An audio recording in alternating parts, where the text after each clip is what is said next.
Sister బెదర్ praise lot అందరూ ఎలా ఉన్నారు? బాగున్నారా?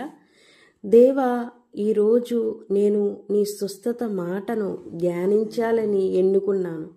మీ వాక్యమును నా హృదయంలో లోతుగా ఉంచుకొనుట ద్వారా మీ స్వస్థత నా శరీరము నింపుతుంది. నేను ఎరిగి ఉన్నాను, దేవా, అసూయ అనునది అపాయకరమైనది. నేను అందులో ఎటువంటి భాగమును కలిగి ఉండలేను. నేను ఆశించుట లేదు.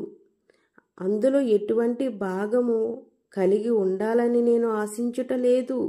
నా స్థితి లోకపరమైన స్థానములను గుర్తింపుల మీద ఆధారపడి ఉండలేదు.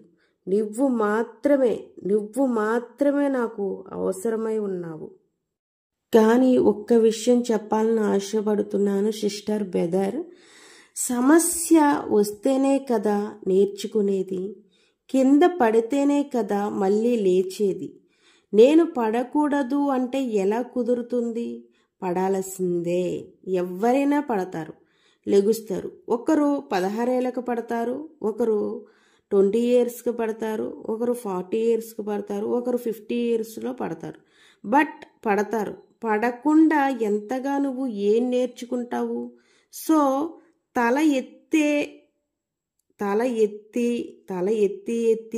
తల తగులుతుంది, కొంచెం దించి నడమ్మా అనేవారు మా నాన్నగారు.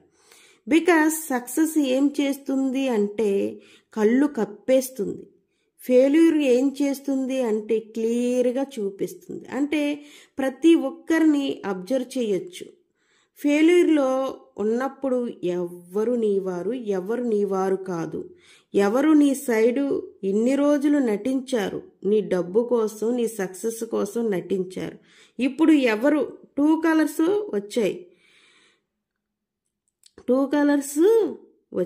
ఆ రియాలిటీ తెలిసినప్పుడు కదా కరెక్ట్ టార్గెట్ పెట్టుకొని మళ్ళీ ఎదగవచ్చు.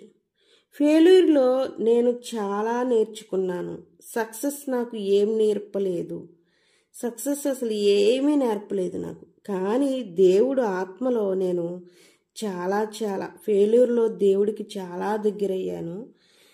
దేవుడు ఆత్మలో నేను చాలా నేర్చుకున్నాను. దేవుడు మనల్ని ఏ పరిస్థితిలో ఉన్న చెయ్యి పట్టుకునే తండ్రి యేసయ్య. ఆయన మరణము వరకు తోడుగా ఉంటారు.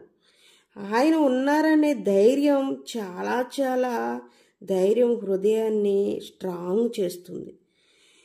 స్ట్రాంగ్గా ఉంటాము. దేవుడు మనలో ఉన్నారు అంటే చాలా స్ట్రాంగ్గా ఉంటాం. ఎన్ని ప్రాబ్లమ్స్ వచ్చినా నేను ఉన్నాను అంటారు యేసయ్య. చెయ్యి విడవరు యేసయ్య. హల్లెలూయా.